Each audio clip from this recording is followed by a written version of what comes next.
So yung authentic kasi na RRZN is ito kasi is paanak. Binili ko lang to kay Kuya Glenn sa Stoy Hatcher Game Farm. So sila po yung bumili niyan, authentic. Meron pang wing band, then naka leg band, may number po yon. So may video din nung na-avail nila yan, yung magulang nito.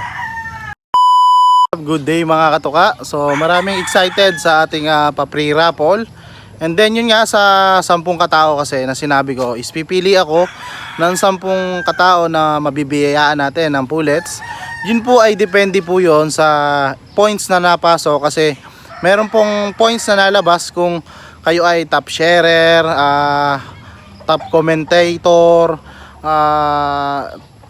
top engagement, yung nag-i-engage sa mga video ko, yung nanonood ng video ko. Meron pong mga weekly task na nalabas na lumalabas po yung mga points doon. Then doon sa raffle naman yon, mag-a-advise naman po ako kung kailan, dahil nga po is kailangan yung raffle na yun is naka-live.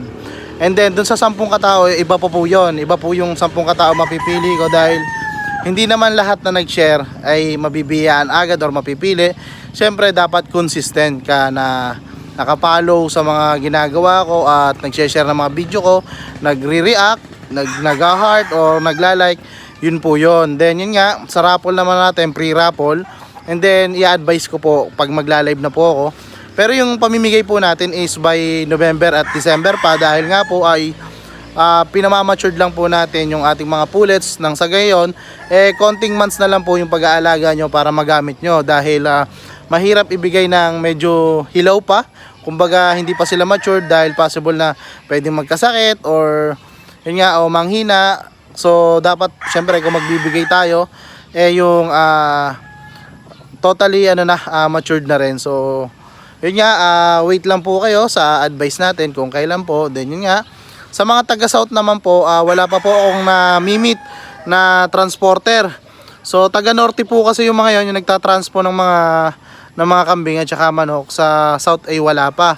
So possible na baka mga taga Norte muna yung mauuna sa ating pamimigay ng manok. So yun nga mga katuka. So salamat po sa patuloy na panonood ng video ko. Nakakatuwa naman po, dahil kahit papano is kakaroon ng magandang kinalabasan yung ating pagbablog.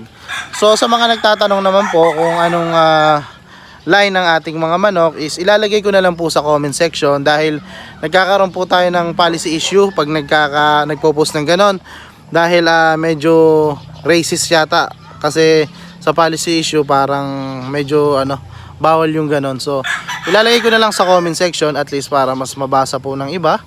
And then yun nga po, sana po continue supporting Daddy Bean, and please like and share and follow for more. By the way mga katuka, yan, nag-start na po tayo mag-breed. Dito pinagtama na po natin sila, yung ating kanawayan tsaka white jacket. So yun nga, naglalagay tayo ng malunggay para mas healthy po sila, maganda yung pangangatlog nila. So yan, sinasabit ko lang po yan para maging snacks nila sa tanghali. And then yun nga, umaga, hapon, good feeds ang binibigay natin, talagang pang-breeder. Yan, so yung successor, yun po binibigay natin para mas madalas silang umitlog at saka healthy. So yan, ito yung pullet natin to is yan, dumalaga yan, kaya itinama natin sa mga to. So bali 3 hen yung magkakasama. Then madali lang naman mag-markings, kasi meron akong palatandaan sa mga itlog nila, dahil yung 2 hen na yon, ang inilalabas nilang itlog is medyo light brown at saka white. So madali kong ma-recognize kung kaninong itlog yung ima-markingan. So yan, yung ating paanak ng RRZN Kanawayon, and then yung white jacket from Sir Agatan. So yan. So yung authentic kasi na RRZN is ito kasi is paanak. Binili ko lang to kay Kuya Glenn sa Stoy Hatcher Game Farm. So sila po yung bumili niyan, authentic. Meron pang wing band, then naka leg band, may number po yon. So may video din nung na-avail nila yan, yung magulang nito.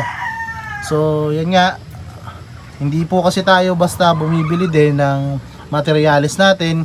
kung saan dahil alam naman po natin ngayon ang mga mamimili din ay talagang nagtatanong kung saan din galing, dahil nga naman is baka mabentahan ng mahal sa paradahan lang pala nabili. So tayo ay authentic po yan mga yan, talagang may pinanggalingan po ng ating pinagkuhaan. So yan, good luck po sa akin sa pagbibreed ko. Umitlog na nga po pala ang isa dyan, and then lulutuin ko muna po dahil syempre kabababa pa lang yan. So baka tomorrow or sa isang araw pa po ako talaga mag-collect ng dire-diretso. So yun lang mga toka, maraming salamat po. Ingat!